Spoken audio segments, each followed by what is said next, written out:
صوت الصحافة، نبض الخبر.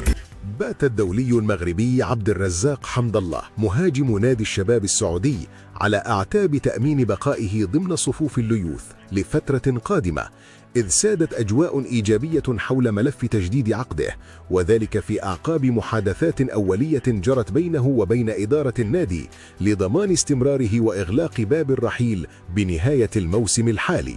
وكان حمد الله قد انضم إلى الفريق العاصمي في صيف 2024 بعد محطة ناجحة مع اتحاد جدة، حيث يفترض أن ينتهي ارتباطه الرسمي بالنادي في يونيو 2027. ورغم الشائعات التي حامت حول مغادرته بسبب تعدد الإصابات التي لحقت به مؤخرا، إلا أن المؤشرات الأخيرة جاءت لتفند تلك التقارير. ومن جانبه أكد الإعلامي سعود الصرامي أن إدارة الشباب فتحت قنوات التفاوض لتمديد العقد لموسم إضافي، مشيرا إلى ترحيب اللاعب بهذه الخطوة لارتياحه الشديد داخل أسوار النادي، كما كشف عن موافقة النجم المغربي على مطلب الإدارة بتخفيض راتبه بنسبة 50% رغبة منه في مواصلة مسيرته مع الفريق.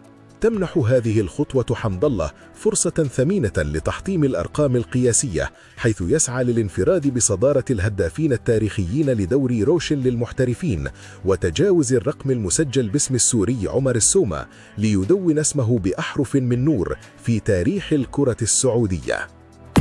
صوت الصحافة، نبض الخبر.